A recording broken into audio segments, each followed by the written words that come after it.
Hello students, welcome to unique classes of right way. आज जो ये वीडियो है हाउ टू स्टडी एमएमई 1 या यू कह ले how to study introductory mathematic methods for economics, ये वीडियो बनाए वैसे बच्चों के लिए जिनका इको ऑनर्स में एडमिशन हो चुका है और वो अभी 2024 में एडमिशन ले चुके हैं। 2024 से 2025 उनका फर्स्ट ईयर का सेशन है। तो हमारा बच्चे राइट वे क्लासेस है, नंबर डिस्प्ले हो रहा है 9311377321 और आगे है कि सबसे पहले बच्चों के दिमाग में ये क्वेश्चन आता है कि एमएमई 1 है क्या और इसको पढ़ने की क्या जरूरत है। हम लोग तो इकोनॉमिक्स पढ़ रहे हैं। तो बच्चे इकोनॉमिक्स तो आप पढ़ रहे हो, लेकिन इकोनॉमिक्स में भी हर चीज़ें जो भी रिलेशनशिप होगा या जो भी वेरिएबल्स के बीच की बातें हैं वो सब आप मैथमेटिकली ही समझोगे। तो मैथमेटिकल फंक्शन भी होगा और उनको ज़्यादा अच्छे से समझने के लिए ग्राफिकल रिलेशनशिप भी चाहिए, डिफ्रेंसिएशन चाहिए, इंटीग्रेशन चाहिए। इसलिए मैथमेटिक्स की ज़रूरत पड़ती है। अब प्योर मैथमेटिक्स, पूरा मैथमेटिक्स तो आपको पढ़ने की ज़रूरत नहीं है। सिर्फ वही पोर्शन डिज़ाइन किया गया है जिससे हमारा माइक्रो मैक्रो का काम अच्छे से आसानी से हो सके। तो एमएमई को 3 पार्ट में डिवाइड कर दिया गया है, एमएमई 1, एमएमई 2, एमएमई 3, जिसमें पूरा चैप्टर 1 से लेकर के 21 सिटसेटर एंड हैमंड बुक कवर होता है। तो बुक हमारी वही चलेगी, सिटसेटर एंड हैमंड की बुक चलेगी। आप देख सकते हो सबसे पहले तो ये है कि बुक का नाम है सिटसेटर एंड हैमंड। इसकी रीडिंग भी मिल जाती है, बुक भी ले सकते हो, जो भी आपको मर्जी है। और क्यों पढ़ना है, तो ये पढ़ोगे तभी आप माइक्रो और मैक्रो समझ पाओगे। तो मैथ्स के बगैर तो माइक्रो एंड मैक्रो समझना ही नामुमकिन है आपके लिए। अब रही बात सिलेबस की कि एमएमई 1 में कितना रखा गया है, तो चैप्टर 1 to 9 को अलग अलग 3 यूनिट में डिवाइड कर दिया गया है। फर्स्ट यूनिट में है बच्चे चैप्टर 1 एंड चैप्टर 2 का हाफ। चैप्टर 2 में सिर्फ फंक्शन है, ग्राफ नहीं स्टार्ट किया यूनिट 1 में। यूनिट 2 में ग्राफ से स्टार्ट हो जाएगा चैप्टर 2 का और चैप्टर 8 तक चलेगा। तो चैप्टर 1 में इंट्रोडक्शन है। इंट्रोडक्शन में थोड़ी थोड़ी सारी बातें हैं, मतलब प्रीवियस क्लासेस की, थोड़ा सेट थ्योरी है, थोड़ा रिलेशन है, थोड़ा सा लॉजिक्स एंड प्रूफ्स है, ये सारा कुछ है, टर्म्स मिक्सअप किया गया है। चैप्टर 2 से हमारा मेन टॉपिक शुरू होता है फंक्शन। वैसे चैप्टर 1 में भी जो एक है if and only if logical statement, उससे भी क्वेश्चन पक्का आता ही आता है। Function and their graph is very very important topic. उसके बाद से है पॉलिनोमियल्स, चैप्टर 3। फोर्थ में है डिफ्रेंसिएशन, फिफ्थ में है मोर ऑन डिफ्रेंसिएशन, मतलब डिफ्रेंसिएशन का यूज करना है। सिक्स्थ में है limits, continuity and series, sequence and series पढ़ना है, वो भी काफी इंपॉर्टेंट टॉपिक है। उसके बाद से implications of continuity and differentiability, chapter 7। Chapter 7 में थ्योरम्स है, लेकिन एक भी थ्योरम का प्रूफ नहीं करना है, सिर्फ थ्योरम करना और उसको कैसे अप्लाई करना है क्वेश्चन में, ये हमें देखना है। चैप्टर 8 में अलग से इकोनॉमिक्स में एक्सपोनेंशियल एंड लॉगरिथमिक फंक्शन जो है उसके लिए एक अलग चैप्टर ही बना दिया है। जितनी बातें थी एक्सपोनेंशियल और लॉगरिथमिक की वो अलग से आपको पढ़ाई जाएंगी। तो यूनिट 2 में इतना कुछ है। यूनिट 3 में single variable optimization, that is chapter 9। इसमें बता दें most part of the question हमारा चैप्टर 9, चैप्टर 7, चैप्टर 6 और चैप्टर 2, ये जो 4 चैप्टर जो मैंने किया है ना, ये 4 चैप्टर मस्ट है और काफ़ी इंपॉर्टेंट है और थोड़े से लेंदी भी हैं। इन 4 चैप्टर पे आपको अच्छे से कमांड करना है। क्वेश्चन तो आपके पूरे सिलेबस से बनेगा, लेकिन ये 4 चैप्टर पे बहुत अच्छी कमांड करनी है, ठीक है। और अब तक आपने कॉलेज ज्वाइन कर लिया होगा या नहीं किया होगा तो आप अपने सीनियर से भी फीडबैक ले सकते हो कि एमएमई में कभी भी पेपर रिपीट नहीं होता है, इसलिए एमएमई बच्चों को टफ लगता है, लेकिन टफ कुछ भी नहीं है।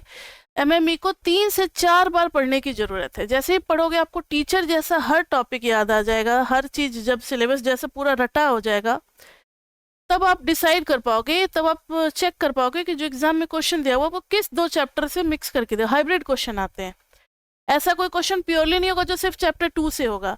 चैप्टर 2 और 6 दोनों को मिला करके होगा, या 3 और 9 को मिला करके होगा, 5 और 8 को मिला करके होगा, तो वो आपको सोचना पड़ेगा वहां पर।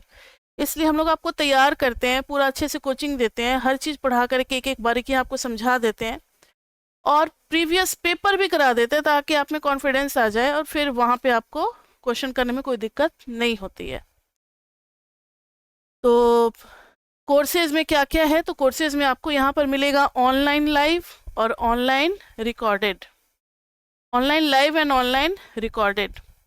ऑनलाइन लाइव में आपको मिलेगा updated daily live classes, daily live classes मिलेगी आपको, मीटिंग का लिंक भेज दिया जाएगा, आप ज्वाइन करोगे तो आपको डेली अपडेटेड लाइव क्लास मिलेगी, आप उसको ज्वाइन करोगे, मेरे साथ फेस टू फेस आप क्लासेस लोगे, एट द सेम टाइम आप अपना डाउट भी क्लियर कर लोगे। रिकॉर्डेड वाले बच्चों के लिए वही क्लास डेली जो है अपडेटेड जो है वो उसको अपलोड कर दिया जाएगा। रिकॉर्डेड क्लास वाले बच्चों के लिए वो वहां से वही सेम क्लास पढ़ेंगे। डेली डाउट सेशन होगा। रिकॉर्डेड वाले बच्चे अगर उनका टाइम मैच करता है तो वो भी उसमें आ सकता है। रिकॉर्डेड वो बच्चे लेते हैं जो टाइम मैनेज नहीं कर सकते, उस टाइम पे कुछ और एक्टिविटी में बिजी है, तो फिर वो टाइम पे नहीं आ सकते, तो वो रिकॉर्डेड क्लास से अपना पूरा कर सकते हैं। इंडिविजुअल अटेंशन बच्चे, जब आप स्क्रीन पे पढ़ते हो तो आपको डिस्टर्ब करने वाला कोई नहीं होता, आपको लगता है कि बस मैम मुझे ही पढ़ा रही है, तो इंडिविजुअल अटेंशन होता है, आप अपने डाउट्स पूछ सकते हो, तो इसलिए हम लोग इसको इंडिविजुअल अटेंशन बोलते हैं। आपका वॉइस भी क्लियर आएगा, मेरी वॉइस भी आप तक क्लियर जाएगी, बिल्कुल लगेगा कि बस 1 to 1 पढ़ाई हो रही है। Recorded for revision and backup, कभी आप कोई टॉपिक मिस कर गए या आप कहीं किसी फंक्शन में गए, वो क्लास ही नहीं ले पाए, तो फिर बैकअप के लिए आपको रिकॉर्डेड लेक्चर्स भी मिलेंगे। और अगर आप कोई टॉपिक भूल गए कि लास्ट क्लास में मैम ने कुछ कॉन्सेप्ट बताया था मुझे याद नहीं आ रहा, तो उसके रिवीजन के लिए भी आपको रिकॉर्डेड असिस्टेंस मिलेगा। आप रिकॉर्डेड क्लास से फिर से एक बार और उसको पढ़ के रिवाइज कर सकते हो। असाइनमेंट, प्रीवियस पेपर और कॉन्सेप्ट वगैरह सब कुछ क्लास में कराया जाता है, जिससे कि कोई दिक्कत आपको नहीं आती है। असाइनमेंट में तो आपका कॉन्सेप्ट क्लियर हो गया, उसके बाद से जब आपने पीपी कर लिया, पीपी शॉर्ट फॉर्म में प्रीवियस पेपर को कहते हैं, तो जब आपने पीपी कर लिया तो आप बिल्कुल तैयार हो गए एमएमई के लिए। आप अपने आप को खुद को जज कर सकते हो कि आप कितना क्वेश्चन कर पा रहे हो, कितनी और मेहनत की ज़रूरत है। उसके बाद से लास्ट में क्रैश कोर्स भी होता है। कुछ बच्चे जो नई नई भटकती हुई आत्माएं होते हैं ना, पढ़ते नहीं है, दिल्ली आए हैं भाई, मॉल में घूमेंगे, इधर घूमेंगे उधर घूमेंगे, लास्ट में उन्हें याद आता है एग्जाम आ गया, वैसे बच्चों के लिए क्रैश कोर्स भी होता है। अब ये उनके ऊपर है कि वो कितना क्रैश कोर्स में समझते हैं, कितना मेहनत कर पाते, कितना स्कोर कर पाते। लेकिन अगर आपको अच्छा स्कोर करना तो आप स्टार्टिंग से ही ट्यूशन लगाओ। फिर रिवीजन भी होता है लास्ट में, और टेस्ट भी होते हैं। टेस्ट इसलिए ताकि आपको अचानक से एग्जाम में डर ना हो। ये सारी चीज़ें रिकॉर्डेड वाले बच्चों को भी मिलती है, बस एक ही जगह फ़र्क है कि लाइव की जगह वो क्या लेते हैं, रिकॉर्डेड लेते हैं। तो ये तो सारी बातें हो गई। उसके बाद से ट्रायल क्लास हमारा यूट्यूब चैनल पे अवेलेबल है, right way classes YouTube channel है, आप वहाँ जा करके ट्रायल क्लास ले सकते हो। और हमारे यहाँ मैथ्स ऑनर्स, इको ऑनर्स और बीकॉम ऑनर्स, इन सब की क्लासेस होती है। आपको जहाँ जहाँ जो जो चाहिए रिक्वायरमेंट, आप अपने फ्रेंड्स को भी बोल सकते हैं।